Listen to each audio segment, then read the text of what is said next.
जय श्री राम आदरणीय मित्रों, कैसे हैं आप? बढ़िया हैं, सानंद हैं। मैं आपका दोस्त लक्ष्मीपुत्र डॉक्टर कुमार गणेश नया किस्सा आज के एपिसोड में लेकर आपके सामने हाजिर हूँ और उम्मीद करता हूँ कि आप इस चैनल को अब तक सब्सक्राइब कर लिए होंगे। नहीं किया है तो कर लीजिए, घंटी का चिन्ह भी दबा दीजिए और इसके वीडियो को आगे से आगे बढ़ाइए। जितने भी वीडियो हैं सबको, हर वीडियो की तरह इस वीडियो का लिंक भी साझा कीजिए। इसे विस्तार दीजिए, दिलवाइए।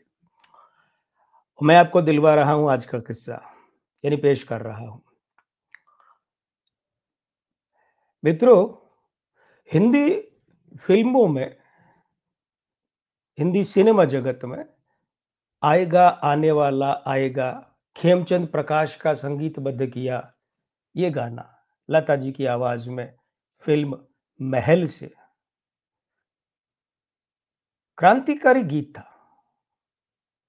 ये तो आपको पता ही होगा कि इस गाने ने हिंदी सिनेमा के संगीत को बदल कर रख दिया था। इससे पहले भारी-भारी आवाज़ें ज़ोहरा भाई अंबाले वाली, अमीर भाई कर्नाटकी, शमशाद बेगम, उमा देवी यानी टुनटुन, सुरैया ये चला करती थी। सुरैया की फिर भी इतनी भारी नहीं थी पर कुल मिलाकर एक अलग तरह की आवाज़ थी। पर यहाँ से लता मंगेशकर जैसी आवाज़ ने छाना शुरू कर दी, छा गई पूरी तरह। उस फ़िल्म के निर्देशक थे कमाल अमरोही। कमाल अमरोही ने फ़िल्में कोई ज़्यादा नहीं बनाई। कमाल अमरोही देखिए इसके लिए जाने जाते हैं, पाकीज़ा के लिए जाने जाते हैं और एक और फ़िल्म थी शंकर, उसमें नाम आता था शंकर हुसैन। आप यूँ फासलों से गुज़रते रहे, दिल से कदमों की आवाज़ आती रही। खय्याम साहब का संगीत था उसमें और ये नज़्म खुद कमाल अमरोही ने लिखी थी। अच्छा लिखते थे। 14 अगस्त 1966 को यानी कि आज से लगभग 68 बरस पहले, 68 नहीं 58 बरस पहले, 58 बरस पहले एक फ़िल्म आई थी और वो फ़िल्म थी फूल और पत्थर। ओपी रल्हन जैसा बड़ा नाम इस फ़िल्म का निर्देशक था। ओपी रल्हन ने और भी बनाई थी, आज फिर धुंधली रात माँ, धरती पर है आत्मा, ये फ़िल्म भी बनाई थी एस डी बर्मन के संगीत में। तो ये फ़िल्म रिलीज़ हुई तो एक बहुत बड़े फ़िल्मकार ने उस समय ओपी रल्हन से कहा था कि ओपी, इस फ़िल्म से तुम्हारा ये हीरो तूफ़ान बनेगा और याद रखना तुम्हारी ये फ़िल्म हिंदी फ़िल्मों का ट्रेंड बदल देगी। अब उस फ़िल्म का जो हीरो था वो पहली बार शर्टलेस हीरो आया सामने और इस हीरो को उस फ़िल्म से ही मैन की उपाधि मिली। हरक्युलिस वगैरह थे 30 के दशक में, 40 के दशक में, लेकिन हरक्युलिस को, प्रेमनाथ को भी कभी ही मैन की उपाधि नहीं मिली। लेकिन बॉडी बिल्डिंग के लिहाज से देखा जाए तो प्रेमनाथ भी बहुत सुबलिष्ठ थे। कभी पृथ्वीराज कपूर साहब को भी अच्छी बॉडी के बाद भी ही मैन की उपाधि नहीं मिली। घोषित अघोषित, अब घोषित तो कौन तिलक करके उपाधि देता है। वो हीरो थे धर्मेंद्र और ओपी रैलन की फिल्म में शकील बदायूनी के गीतों को रवि ने संगीत दिया था। इससे यहां मीना कुमारी थी इस फिल्म में धर्मेंद्र के साथ। तो इससे पहले, साल भर पहले पूर्णिमा फिल्म आई थी 1965 में। हम सफर मेरे हम सफर, पंख में परवाज तुम, जिंदगी का साज में, जिंदगी का साज में, जिंदगी का गीत में, गीत की आवाज तुम, हम सफर मेरे हम सफर, लता जी और मुकेश जी का।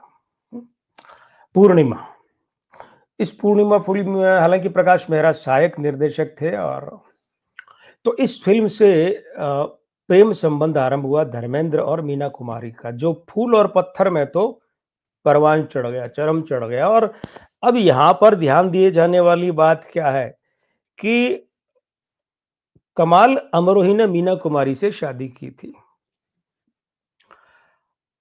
बहुत लंबी बातें हैं, बहुत बातें हैं, कई बातें उनका ज़िक्र मैं यहाँ नहीं करूँगा, लेकिन कुछ ऐसा हुआ कि उसके कारण से कमाल अमरोही और मीना कुमारी में अलगाव हो गया। तो कमाल अमरोही हमेशा ये मानते थे कि धर्मेंद्र के मीना कुमारी से अफ़ेयर ने मुझे, मेरा घर, मेरा परिवार बर्बाद किया, मुझे मीना से अलग कर दिया। हालाँकि कमाल अमरोही थोक के भाव दोषी थे इस प्रकरण में, और मीना कुमारी का भी इसके बाद सावन कुमार और गुलजार से भी अफ़ेयर चला था, इससे पहले की बातें अलग है। खैर, कुल मिलाकर ऐसा हुआ कि कमाल अमरोही ने 10 साल के वक़्फ़े के अंतराल के बाद में पाकीज़ा फ़िल्म वापस शुरू की और मीना कुमारी ने सहयोग किया। फ़िल्म रिलीज़ हुई उससे पहले मीना कुमारी का देहांत हो गया और फ़िल्म के संगीतकार गुलाम मोहम्मद का भी देहांत हो गया। 31 मार्च 1972 को मात्र 38 वर्ष की उम्र में मीना कुमारी का देहांत हो गया था। अब हुआ कि 1972 में जब इनका देहांत हुआ तो उसके साल भर कुछ महीने बाद में कमाल अमरोही के हाथ एक कहानी लगी और उस कहानी पर वो फ़िल्म बनाने का सोचने लगे। तो बात ये आई कि भई अब कहानी के कैरेक्टर कैसे फाइनल किए जाएँ, कौन-कौन से कलाकारों को लिया जाए। तो उसमें फिर ये हुआ कि अमिताभ बच्चन को लिया गया एक रोल में तो, और फिर साथ में लिया गया हेमा मालिनी को, परवीन बॉबी को लिया गया। शुरू में रजा मुराद और विजेंद्र घाटगे नहीं थे, ये दोनों बाद में आए। ये पहले भूमिकाएँ 2 और लोगों को दी गई थी और 1975 में कमाल अमरोही ने निर्माण शुरू किया फ़िल्म का, और फ़िल्म थी रज़िया सुल्तान। बहुत बड़े पैमाने पर मुग़ल-ए-आज़म जैसी फ़िल्म बनाने की कोशिश की गई थी, उस पूरी ताम-झाम के साथ। के आसिफ की तरह कमाल अमरोही भी अपने परफेक्शन के चक्कर में खूब खर्च किया करते थे, ये आप लोगों ने पाकीज़ा में भी देखा होगा। बाद में कमाल अमरोही के पता नहीं क्या चढ़ी सिर में कि उन्होंने अमिताभ बच्चन की जगह रज़िया के गुलाम याकूत के रोल में धर्मेंद्र को लिया। और धर्मेंद्र को लिया तो 75 में फ़िल्म बनना शुरू हो गई और धर्मेंद्र, हेमा मालिनी जो हैं, इनकी शादी थोड़ा बाद की बात है। हालाँकि शूटिंग के दरमियान ही वो शादी हो गई थी, ये फ़िल्म रिलीज़ होने तक में। तो हुआ ये कि ये क्या करते थे, अब वो गुलाम हबशी का रोल था, तो हबशी तो काले ही होते हैं, कोई आजकल की बात तो नहीं है। कोई मेरे आपके या कमाल अमरोही के करने से तो नहीं, हबशी का रोल था याकूत का, गुलाम। तो हबशी बनाने के लिए धर्मेंद्र का चेहरा काला करते, मुहावरे में नहीं, सामान्य भाषा में मुँह काला करते। मुहावरे में तो अनर्थ हो जाता है। और सुबह-सुबह बुला लेते धर्मेंद्र को, उनका काला मेकअप मुँह पे करके बिठा देते और दिन भर कोई शॉट नहीं लेते। अपना काला पुतवाया हुआ मुँह लिए धर्मेंद्र दिन भर बैठे रहते। एक दिन नहीं, कई-कई दिन। ऐसे कमाल अमरोही बदला लेते थे धर्मेंद्र से, मीना कुमारी से अपने अलगाव का। वो था कि मेरी बीवी का करवाए ना, तब तक तो धर्मेंद्र का विवाह भी इसी फ़िल्म के दौरान हो गया था, तो वो ऐसे बदला। दिन भर मुँह काला करके बिठाए रखते। मतलब मुँह पर काला मेकअप करके बिठाए रखते और एक शॉट तक नहीं लेते। ऐसे बदला लिया कमाल अमरोही ने धर्मेंद्र से। खैर, 16 सितंबर 1983 को रज़िया सुल्तान रिलीज़ भी हो गई थी और पिट भी गई, बहुत बुरी तरह पिटी। इतनी बुरी तरह पिटी कि निर्माताओं के सड़क पर आने के दिन आ गए, मुहावरे में, मतलब कंगाल हो गए थे, इतना नुकसान हुआ उनका। ठीक है, कमाल अमरोही ने कहा सारे नुकसान की ज़िम्मेदारी मैं लेता हूँ, वो दूसरी बात है, ज़िम्मेदारी लेने से पैसा जेब में नहीं आ जाता, वो लुट-पिट गए थे निर्माता, फ़िल्म बुरी तरह फ्लॉप हुई। इसी फ़िल्म से जुड़ा हुआ एक और किस्सा संगीतकार का। वैसे तो इस फ़िल्म में संगीत ख़याम ने दिया, ये आपको पता ही होगा। लेकिन कुछ बातें और हैं, उनका ज़िक्र करूँगा मैं फिर किसी और किस्से में। आज बस इतना ही। मैं लक्ष्मीपुत्र डॉक्टर कुमार गणेश अब आपसे आज विदा चाहूँगा। विदा दोस्तों, मगर कभी अलविदा ना कहना। नमस्ते दोस्तों।